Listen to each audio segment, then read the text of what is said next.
Der Löwe und die Hühner. Es war einmal ein Löwe, der lange Zeit im Dorf als Freund der Tiere bekannt war. Er sprach oft davon, dass man ohne Fleisch und Eier glücklich und gesund leben könne. Respekt vor Tieren war ihm sehr wichtig. Die Hühner auf den Höfen der Nachbarn bewunderten ihn, weil er versprach, niemals eines von ihnen zu verletzen.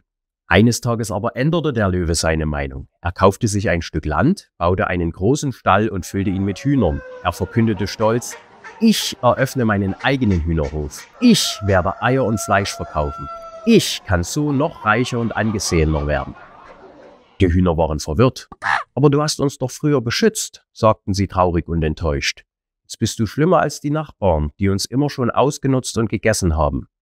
Der Löwe aber zuckte nur empathielos mit den Schultern und sagte zu den Hühnern: Die Leute ändern sich. Ich bin ein kritischer Geist und wer nicht sieht, was ich sehe und mir nicht folgt, ist unkritisch und ideologisch. Ihr Bastarde hackt euch doch auch gegenseitig tot und fresst euch auf. Berechtigte Kritik blockte der Löwe oder wiegelte sie ab mit den Worten: Niemand ist so schlau wie ich. Wer nicht meine Qualifikationen hat, kann überhaupt nicht mitreden. Mit Inbrunst brüllte der Löwe: Ich bin Wissenschaftler.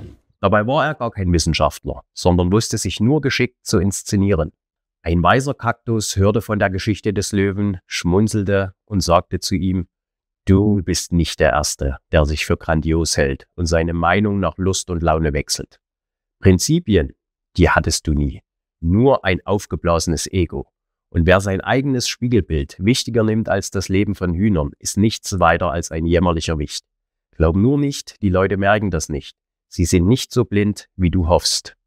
Und so kam es. Die Menschen im Dorf mieden den Löwen, weil sie ihm nicht trauten.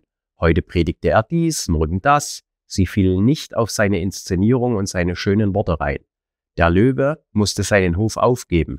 Die Hühner wurden einem Lebenshof übergeben. Von dem Löwen hörte man nie wieder etwas. Und die Moral von der Geschichte?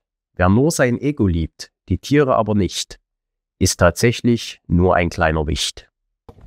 Und dann war der Moment, wo ich gesagt habe, wenn wir jetzt schlachten, dann muss ich auch das können. Weil wenn ich es nicht kann, wenn ich jetzt nicht das Huhn nehmen kann, töten kann, ausnehmen kann, verarbeiten kann und dann essen kann, dann ist das ein Konstrukt, was ja nicht für mich funktioniert. Ich kann ja nicht etwas empfehlen, was ich nicht selber machen würde.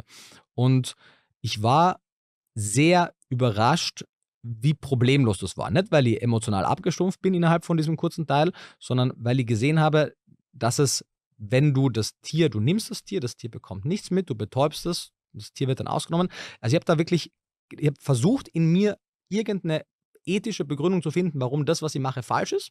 Und ich habe keine gefunden. Unter dem Aspekt, dass ich davon ausgehe, wirklich mit allem, was ich bis jetzt gelesen habe, davon ausgehe, dass diese Nährstoffe, die aktuell nur in diesen tierischen Produkten stecken, für das gesunde Überleben der Menschheit bis auf Weiteres zumindest unumgänglich sind. Und vor allem, als ich halt gesehen habe, wie gerade Hühner sind kleine Dinos, das sind solche Bastarde, die hacken sich teilweise auch gegenseitig tot, gerade die Männchen sind wirklich, wirklich richtig unangenehme Gefährten.